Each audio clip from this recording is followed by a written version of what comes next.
History remembers some leaders as giants whose names echo across centuries, while others who ruled entire nations vanish almost completely, their graves unvisited and their stories untold. Two rulers may have commanded similar armies, governed similar populations, and lived in the same era, yet one becomes a symbol taught in textbooks and invoked in political speeches, while the other dissolves into footnotes or disappears altogether. Was it genius, morality, victory, or simply luck that separated the remembered from the forgotten? Is historical immortality earned through greatness, or is it constructed later by those who control the story? And if power alone does not guarantee remembrance, then what truly decides who lives forever in history and who fades into silence? In this video, we are going to answer all these questions, so let's start. To understand why some leaders are immortalized while others are forgotten, we first need to accept an uncomfortable truth. History is not a neutral record of the past. It is a story shaped by survivors, victors, institutions, and later generations trying to make sense of their present. Leaders do not become immortal at the moment of their rule. They become immortal afterward, when their actions are interpreted, repeated, and given meaning. This means remembrance has less to do with what a leader thought they were doing and far more to do with how their actions fit into larger historical narratives. One of the most powerful factors is timing. Leaders who appear at moments of deep crisis or transformation are far more likely to be remembered than those who govern during stability. When an empire is rising, collapsing, or undergoing radical change, the individuals at the center of that moment become symbols of the transition itself.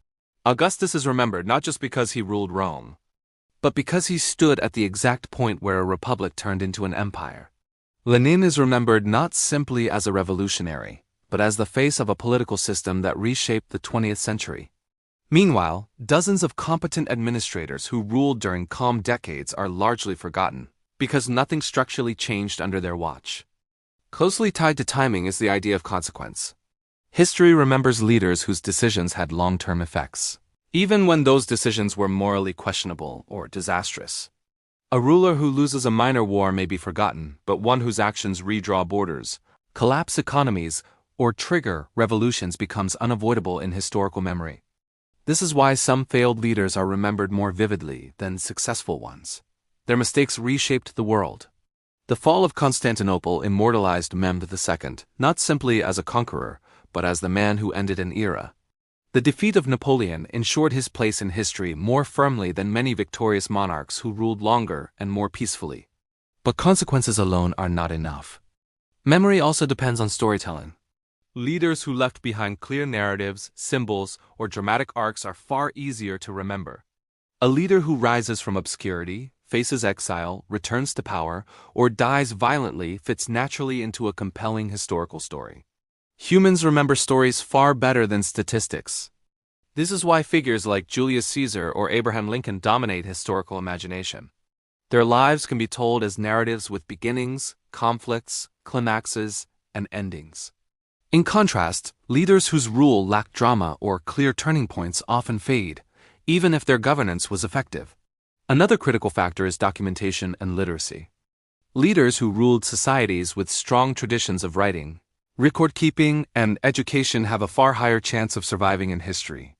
Countless powerful leaders ruled vast regions in ancient times, but if their societies did not preserve records or if those records were destroyed, their names vanished. History does not remember silence. It remembers what was written, copied, translated, and preserved. This is why some civilizations appear far more prominent in historical memory than others, even when their actual power was comparable. Control over institutions also plays a decisive role. Leaders who shape or are embraced by enduring institutions tend to be remembered favorably and consistently. Religions, states, empires, and educational systems act as memory machines. When a leader becomes foundational to an institution's identity, that institution ensures their survival in history. Constantine is remembered not just as a Roman emperor, but as a pivotal figure in Christianity's rise. George Washington's memory is preserved by a nation-state that built its identity around its founding moment. Leaders opposed by dominant institutions, however, are often erased, distorted, or remembered only through hostile narratives. This leads to the uncomfortable reality of selective memory. Many leaders are forgotten not because they were insignificant, but because later powers had no interest in remembering them. Dynasties erase rivals. Revolutions rewrite the past. Colonial powers minimize indigenous leaders. Losers rarely control the archive. This does not mean forgotten leaders were less capable. It means they lost the struggle over narrative. Even today, what we remember is shaped by textbooks, monuments, and political needs, not objective importance. Yet immortality in history is not guaranteed even for the powerful. Some leaders consciously try to secure their legacy through monuments, titles, and propaganda, only to be remembered as caricatures or cautionary tales. Others who never sought glory became symbols long after their deaths. This reveals another truth. Historical immortality is often accidental. It emerges from the interaction between actions, timing, narrative, and later interpretation. Leaders act for immediate goals, but history judges them based on outcomes they could not fully control. There is also the moral dimension of memory. Some leaders are immortalized not because they were good, but because they represent lessons societies refuse to forget. Figures associated with tyranny, genocide, or collapse are remembered as warnings. Their names become shorthand for failure or evil. In this way, history does not only honor, it also condemns. Being remembered is not the same as being admired, but both forms of remembrance ensure survival in historical consciousness. Perhaps the most overlooked factor is relevance. History constantly reshapes itself based on present concerns. Leaders from the past become important again when their actions resemble current crises or debates. Empires are re-examined during periods of globalization.